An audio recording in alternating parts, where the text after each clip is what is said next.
Findings of the autopsies I will not release. However, we have shifted from a death investigation to a homicide investigation. Our detectives are working diligently to find, and we're using every tool and resource available to find who's responsible for this heinous act and to bring them to justice. Unfortunately, I can't answer any questions right now to protect the integrity of the investigation concerning details further than what I'm giving you today. What I do want is to ask the public, if there's someone out there that has what they might think is the smallest bit of information that may be able to help us, please call the Greenwood Police Department at 317-882-9191. And as more details come to light and we put this investigation together, we will be updating, giving updates as we go. What kind of information are you hoping from the public? Is it video? Is it witness? Is it, what kinds of things are you asking for people to think about and look for? Yeah, so we've already obtained several ring videos, surveillance cameras from neighbors, but there's probably more out there that we haven't located.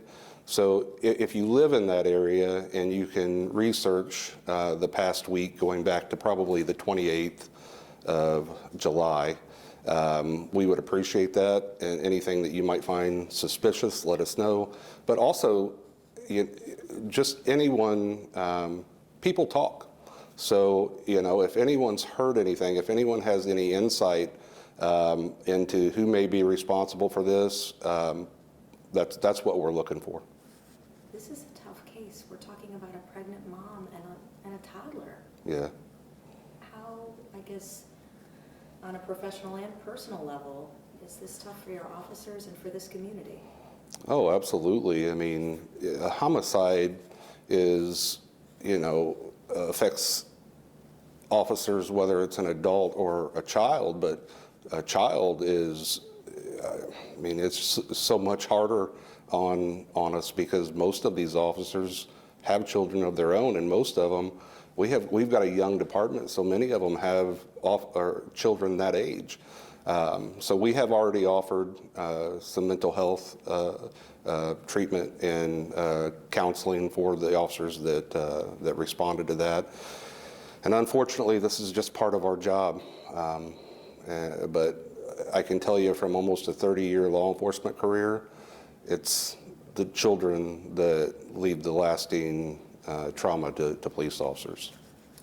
And this case, I'm sorry, this case is also challenging, you mentioned, because of the time factor.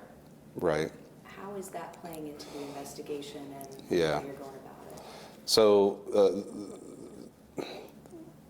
we don't know the exact time frame, but it was within the last week, and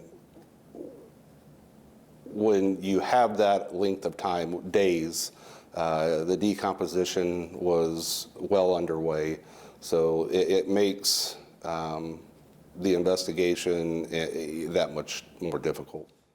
Oh, absolutely. We have a lot of tools at our disposal, and we're using them. Technology today is amazing, and we are utilizing those. We've already requested many subpoenas and search warrants. I'm not going to go into detail on what for, but they are working tirelessly right now. As a matter of fact, many of them have been getting very little sleep, and this will go on for days or until we have a suspect in custody. What's your message? Let's say the killer sees this. What's your message to that person? Turn yourself in, because we are going to find you. We are not going to stop. We will be relentless. This is an unimaginable crime, and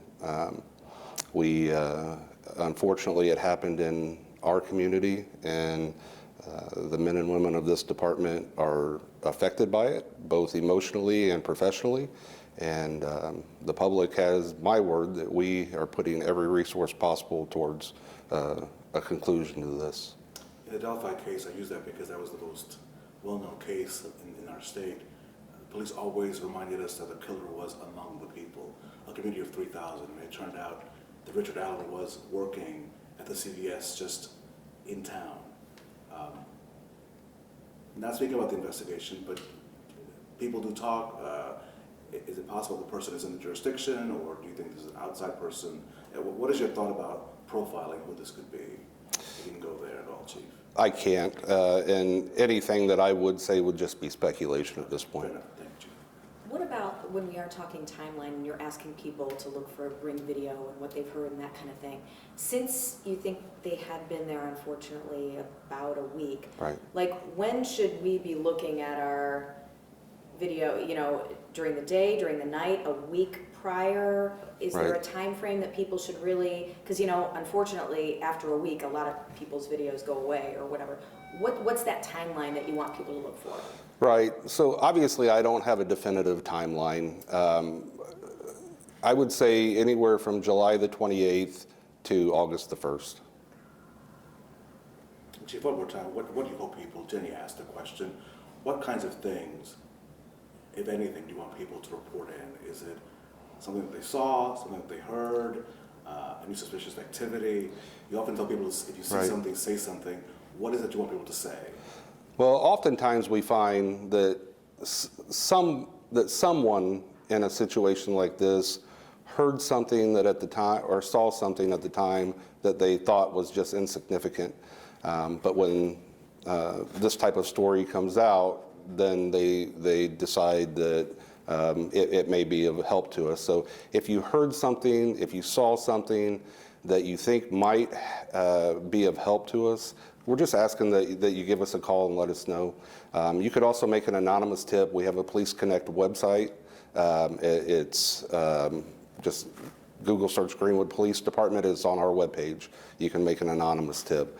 But I'm also hoping that someone out there has an idea of who may have done this, whether that person has divulged their actions, or maybe just not acting right, and someone has a sense that they may be responsible. Give us a call and we'll look into it. And as far as how they were killed, that's something that you can't release yet, you said? Yeah, I can't release any details regarding the Manner of death. Yeah, the manner of Okay. death or anything that we're doing. Okay, I know a lot of people are saying, oh, the back door was shattered and it looks like a hole, like a, you know, I guess, unfortunately, the rumors go crazy then. Correct. You know, what's your comment to those folks who are saying, that's something, or, you know?